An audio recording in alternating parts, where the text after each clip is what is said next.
Salut et bienvenue dans cette nouvelle vidéo. Aujourd'hui, j'ai envie de te parler de l'aftercare training.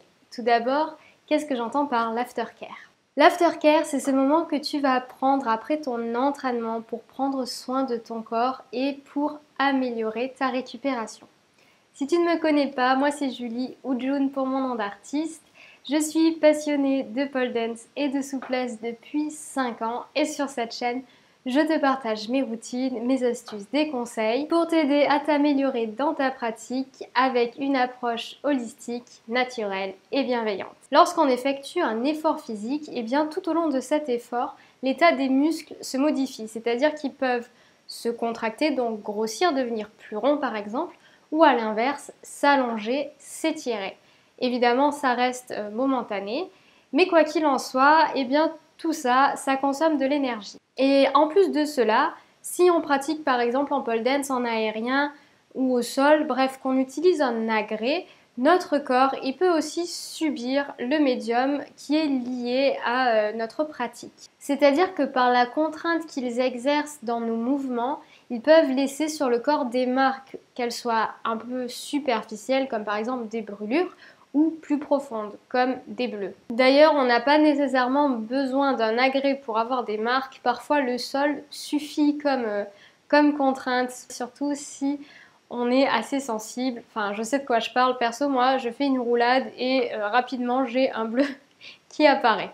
Et donc, tout cela peut être vécu comme des mini-traumatismes. Ça reste des traumatismes, même si c'est léger. Et c'est pourquoi, à mon sens, il est hyper important de prendre soin de soi après son entraînement. Donc, je vais te livrer mes astuces pour que tu puisses toi aussi mettre en place ta routine aftercare. Tout d'abord, le conseil le plus évident est de bien t'hydrater en buvant suffisamment d'eau pendant et après ton training et également de te redonner les bons apports dont tu as besoin, notamment grâce à l'alimentation. Pour cela, privilégie des aliments non transformés, peu ou pas cuits, qui sont encore pleins de vitalité et donc riches en apports. Je ne vais pas m'attarder là-dessus parce que c'est pas mon domaine de prédilection, mais pour faire simple, imagine une voiture moteur diesel, elle roule, elle roule, elle roule, elle a plus de carburant. Qu'est-ce qu'on fait? On fait le plein, mais on fait le plein avec le carburant qui lui convient. Parce que si tu mets pas ce qu'il faut dans ton réservoir, eh bien tu risques tout simplement de casser ton moteur et nous on a besoin que la voiture continue de rouler. Ton corps, après un effort, c'est exactement la même chose. Et enfin, pour le dernier conseil assez évident, le repos. Donc si c'est possible, prends une bonne nuit de sommeil le jour qui suit ton entraînement. Voilà pour la partie évidente, je pense que je vous ai rien appris. Moi, là où j'ai envie de vous partager toutes mes connaissances, c'est sur tout ce qui est soin de la peau. Ça fait 5 ans que je travaille dans la dermocosmétique. Donc voilà, j'ai appris plein de choses et moi ça m'aide en tout cas beaucoup dans ma récupération et c'est ça que j'ai envie de vous partager aujourd'hui. Donc évidemment la première chose qui me vient à l'esprit quand je pense pratique pole dance, pratique aérienne, c'est la peau. À savoir que la peau, elle subit beaucoup, que ce soit en créant des callosités de la corne ou en ayant des marques comme des brûlures, des bleus ou d'autres choses. Donc tout ça, ça touche simplement l'organe de la peau. La peau, elle est divisée donc en 3 couches. Donc en partant de l'extérieur, on a l'épiderme, puis le derme et enfin tout à l'intérieur, l'hypoderme. Il faut savoir que certaines molécules ont la capacité donc de traverser ces différentes couches de la peau, ce qui veut dire que lorsque vous appliquez quelque chose en surface de votre peau, certaines molécules peuvent traverser donc l'épiderme pour aller dans le derme, puis aller dans l'hypoderme et finir dans votre sang, tout simplement. C'est pourquoi il est important de faire attention à ce que vous appliquez sur votre peau.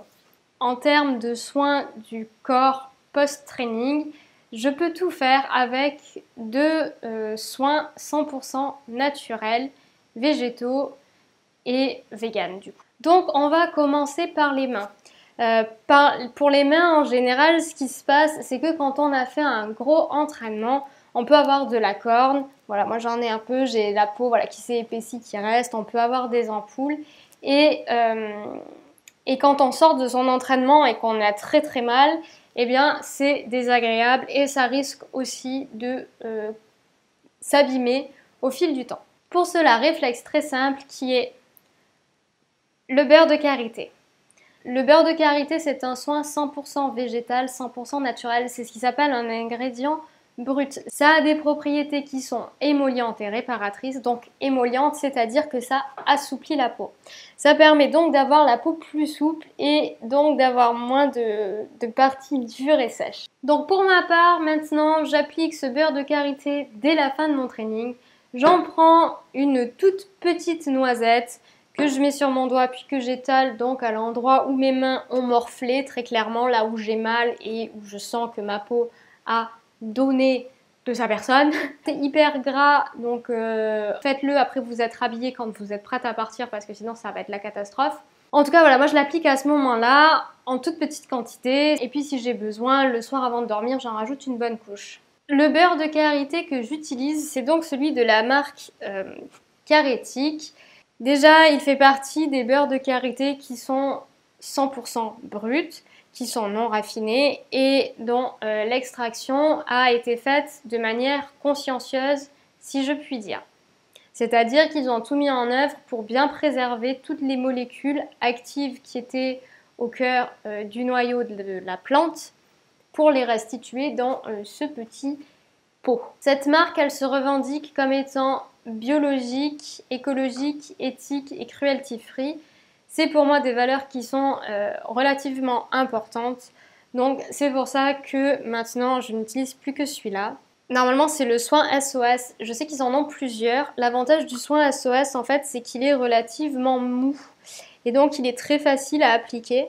Donc voilà, donc en tout cas le beurre karétique, vous pouvez y aller des yeux fermés. La marque est totalement éco-responsable et le produit est de très bonne qualité.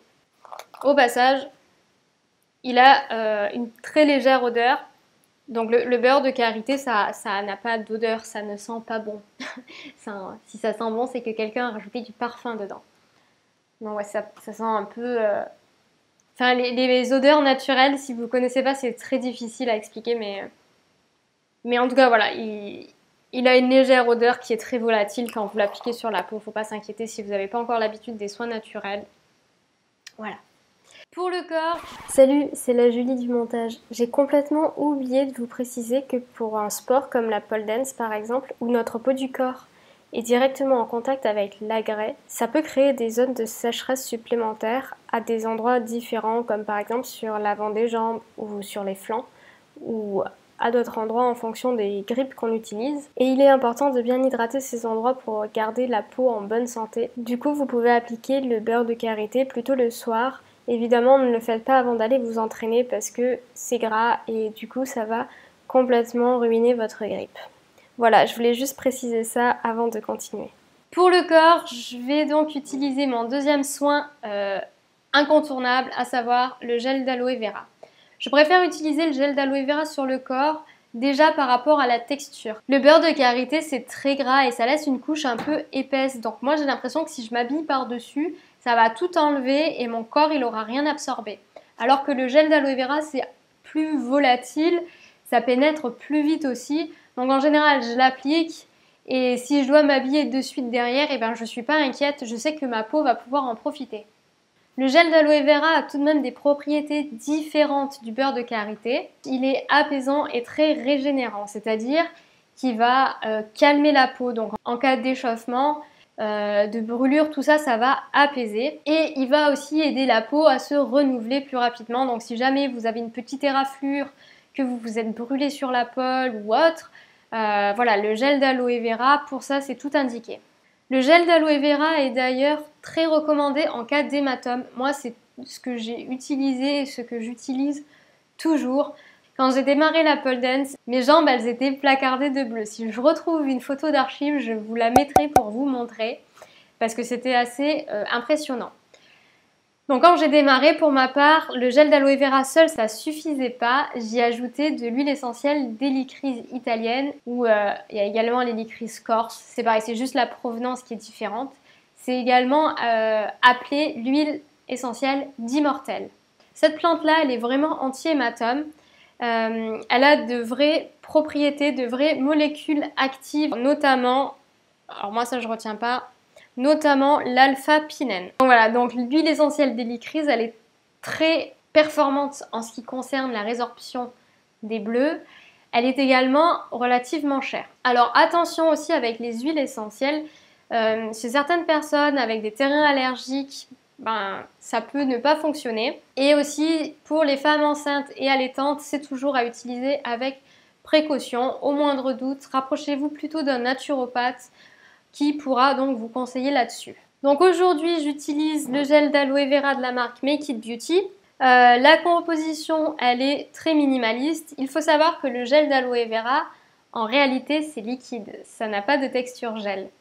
Donc, il y a forcément un agent de texture, c'est souvent de la gomme. Dans celui-ci, c'est de la gomme xanthane, c'est une gomme végétale qui y est ajoutée. Et on a un conservateur naturel, le sodium anisate. Et troisième ingrédient avant le sodium anisate, le sodium levulinate qui doit être un agent de texture aussi, je pense. Donc la composition est très minimaliste, la concentration en gel d'aloe vera est à son maximum puisque c'est tout de même le premier ingrédient, il n'y a pas d'eau qui a été rajoutée. Méfiez-vous quand vous voyez des soins à l'aloe vera parce que souvent l'aloe vera il arrive en fin de listing key et ça veut dire qu'il y en a 0,0001%. Voilà pour ces deux basiques. Il faut savoir que ces deux soins, je les achète tous les deux au même endroit. Vous pouvez déjà, si vous avez des magasins bio vers chez vous, je sais que Caretic, elle est quand même assez bien référencée. Make It Beauty peut-être un peu moins. Mais en tout cas, le beurre de karité, il y a de fortes chances pour que vous le trouviez dans votre magasin bio.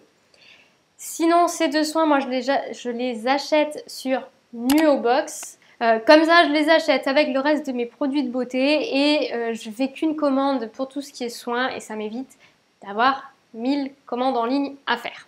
Pour info, chez Nuo, il y a un programme de parrainage qui est disponible pour tout le monde. Donc, si ça vous intéresse, je vous mettrai mon lien de parrainage en bas. Ça vous permet d'économiser 3 €. C'est pas grand chose, mais déjà, ça peut vous faire économiser à peu près le montant de la livraison. Et moi, ça me donne des points fidélité en plus que je peux échanger derrière pour d'autres choses. Voilà pour ce qui est des soins de la peau. Vous pouvez tout faire vraiment avec le beurre de karité et le gel d'aloe vera qui sont donc tous deux des ingrédients 100% naturels. Maintenant, je vais vous parler de tout ce qui est récupération musculaire. Donc pour détendre les muscles, vous pouvez faire plusieurs choses. Vous pouvez jouer avec le chaud, avec le froid, avec les massages, bref, il y a plein de choses. Avant de m'aventurer là-dedans, je vais juste rapidement vous parler des blessures. Même si c'est pas le sujet de base, j'ai envie de vous donner 2-3 bons réflexes, surtout si vous débutez. Je vous souhaite absolument pas de vous blesser, mais malheureusement, si jamais ça arrive, je préfère que vous sachiez quoi faire. Donc mes conseils, ils sont là simplement pour aider les capacités régénératrices naturelles de votre corps. Et cela n'exclut absolument pas la potentielle nécessité de consulter un médecin qui pourra vous prescrire des examens complémentaires et poser un diagnostic sur ce qui vous est arrivé. J'en appelle donc à votre bon sens pour juger votre situation en cas de blessure et ne pas vous limiter à ces petits conseils que je vais vous donner. Donc je vais distinguer deux cas de blessure au niveau musculaire. La première, c'est tout ce qui est de l'ordre des contractures. Une contracture, c'est une accumulation d'énergie. Donc, dans votre muscle, vous allez sentir peut-être comme une boule ou celui-ci va être très dur. Dans ce cas-là, vous pouvez appliquer du chaud en mettant par exemple une bouillotte dessus. Vous pouvez aussi avoir recours à des massages pour essayer un peu de dénouer toutes ces tensions et d'aider votre muscle à se relâcher. Pour ma part, le jour où j'ai eu une très grosse contracture, je l'ai traîné plusieurs mois. J'ai vu mon généraliste et au final, la seule chose qui m'a permis de m'en sortir, ça a été l'acupuncture. Et l'autre catégorie de blessures, ça va être tout ce qui est de l'ordre de l'élongation, du claquage ou pire, de la déchirure. Donc là, c'est quand le muscle a été trop étiré, que ce soit dans un étirement ou suite à un effort. Donc vraiment, le ressenti sur le moment, c'est un tissu qui se déchire. Dans ce cas de figure, il faut absolument éviter de mettre du chaud, mais plutôt privilégier du froid.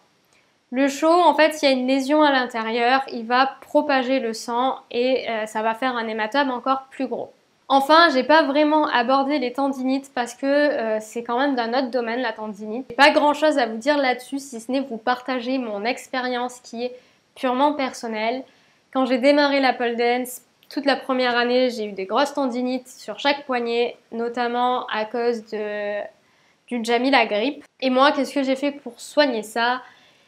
Eh bien, tous les soirs, je faisais des massages et je m'enveloppais les avant-bras dans mon huile de massage qui devait certainement être un mélange d'huile végétale d'arnica et d'huile essentielle d'hélicryse. Je me faisais des bandages et j'ai surtout pas arrêté en fait. J'ai surtout pas pris de repos. J'ai continué en étant très précautionneuse à chaque fois qu'il fallait que je fasse le Jamila grippe. J'ai fait du renforcement musculaire avec des exercices qui me faisaient pas mal. Et au bout de plus d'un an, ça m'a passé et je touche du bois. Vraiment, je n'ai plus de tendinite là depuis plus de 3 ans. Donc a priori, ça ne devrait pas revenir. Pour ce qui est des blessures, sachez qu'il n'y a pas que la douleur à prendre en compte. Des fois, notre sensation de douleur peut être biaisée par différentes choses. En cas d'extrême nécessité, surtout, allez voir vos médecins, allez faire des examens, demandez à faire des examens. Bref, prenez soin de vous. Ceci étant dit, je vais pouvoir vous partager mes petites astuces. Donc, pour la récupération musculaire, que ce soit en prévention ou si vous avez des courbatures, à mon sens, la chose la plus simple et la meilleure à faire, c'est de se masser ou de se faire masser. Il est très facile de vous faire des automassages. Pour cela, vous prenez vos petites mains, vous prenez la partie de votre corps à masser et vous massez. Vous réfléchissez pas, vous allez voir là où ça vous fait du bien, là où ça vous fait moins de bien, vous observez les sensations, vous ne pouvez pas vous faire mal. À moins que vous soyez blessé, mais si vous êtes juste fatigué après un entraînement, vraiment, il n'y a aucun risque pour que vous vous fassiez mal vous-même. Pour se masser de manière efficace, il faut une huile de massage. En termes de bio ou même de naturel, sachez qu'il existe plein d'huiles de massage pour sportifs.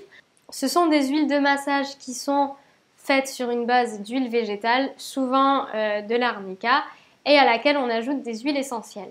Je vais donc rapidement vous expliquer la différence entre huile végétale et huile essentielle parce qu'en fait, pour moi c'est très évident, mais peut-être que pour vous ça ne l'est pas. Pour faire simple, une huile végétale, elle est toujours extraite de la partie oléagineuse d'une plante, c'est-à-dire le noyau, les pépins, la graine, voilà. Il y en a sûrement d'autres qui ne me viennent pas à l'esprit, mais voilà, tout ce qui est partie oléagineuse. L'huile végétale, elle s'obtient par pression à froid pour la plus qualitative. Il existe d'autres types d'extraction, pas m'attarder là-dessus, mais privilégier l'extraction à froid. Alors que l'huile essentielle, elle est issue d'autres parties des plantes, c'est-à-dire qu'elle va être issue des feuilles, de la tige, je pense que ça peut être issu des racines aussi, ou des fleurs. Et celle-ci, elle ne s'obtient pas par presse, mais elle s'obtient par distillation. Il faut donc savoir que les huiles végétales et les huiles essentielles n'ont pas les mêmes propriétés et qu'on ne peut pas... Mon chaton, je ne sais pas si vous voyez la queue du chat. Est-ce qu'on a vu ta petite queue ou pas? Et elles n'ont surtout pas les mêmes utilisations. Aussi, si les huiles essentielles peuvent avoir de nombreuses contre-indications, ce n'est pas le cas des huiles végétales. À moins que vous ayez par exemple une allergie aux fruits à coque, bon bah évidemment vous n'allez pas vous tartiner d'huile de macadamia. Donc voilà rapidement pour les huiles végétales et les huiles essentielles. Pour une bonne huile de massage, moi j'utilise cette huile de massage musculaire, il en existe plein pour les sportifs, de plein de marques différentes. Ici c'est la marque Eona et les ingrédients donc... C'est une base d'huile de sésame suivie d'huile de tournesol et d'extrait de fleurs d'arnica pour le coup. Ah oui, et de plein d'huiles essentielles, voilà, en général. Pour les sportifs, je regarde mes notes. Pour les sportifs, les huiles essentielles qu'on retrouve le plus souvent, c'est la Golterie, l'arnica, l'hélicryse, la lavande. Il peut y avoir le romarin aussi. Bon, voilà, il y en a plusieurs. En tout cas, sachez que si vous avez des contre-indications en termes d'huile essentielle, vous pouvez vous faire un petit mélange d'huile végétale, d'abricot et d'arnica et vous massez simplement avec ce mélange-là. Autre tips à ce sujet, j'en ai parlé dans ma newsletter. Si tu n'es pas encore inscrit et que tu veux recevoir toi aussi ton contenu gratuit, hop, je te mets le lien en bas dans la barre d'infos pour me rejoindre. J'ai parlé de méditation. Alors, je pratique la méditation pour mes insomnies. Et pour moi, donc, en niveau méditation, ce qui est très important, c'est la voix de la personne. Et sur tous les audios, j'avais jamais réussi à accrocher avec qui que ce soit parce que les voix, elles ne me convenaient pas. Jusqu'à ce que je découvre la fabuleuse chaîne de Cédric Michel. Bulle de sérénité. Bon, vraiment, merci Cédric. Je ne connais pas cette personne, mais vraiment, sa chaîne, c'est une pépite. Et un jour, à la recherche de méditation, je suis tombée sur une de ces méditations qui est un scan corporel de guérison. Ça dure à peu près 25 minutes et c'est, en tout cas sur moi, hyper puissant.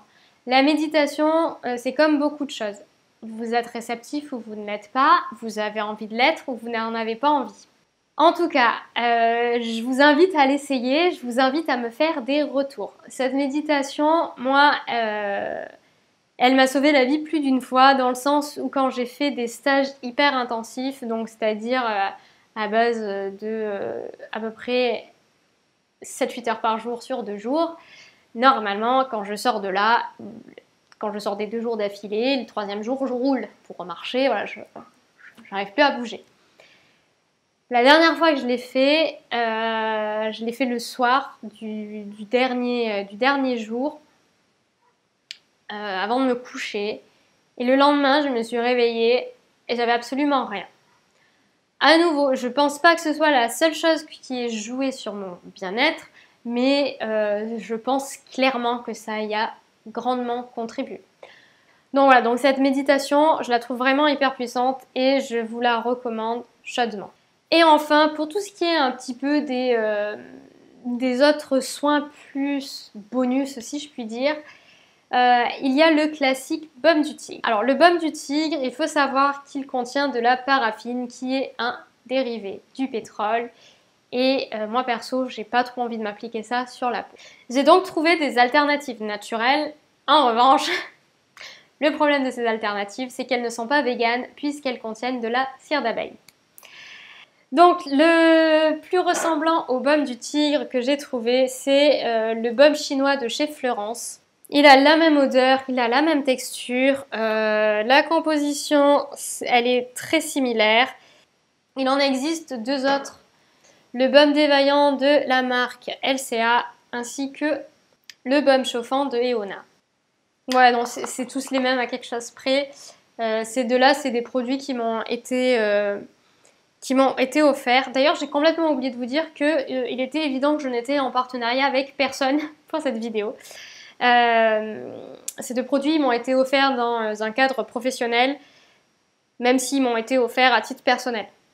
C'est bizarre dit comme ça, mais voilà, ils m'ont été offerts à titre personnel par les marques dans un autre contexte professionnel que celui de cette vidéo.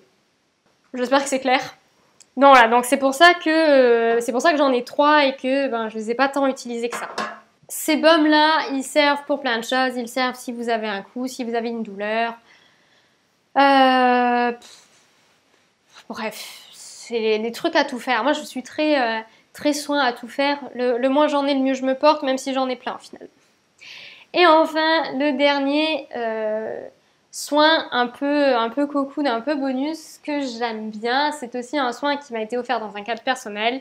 C'est le gel cryo de Eona. Il a une texture gel et donc cette texture gel, elle a un effet froid. Il est très bien justement en cas de blessure légère. D'ailleurs, il le conseille appliquer sur les muscles endoloris, coups, choc, entorse, mal de dos.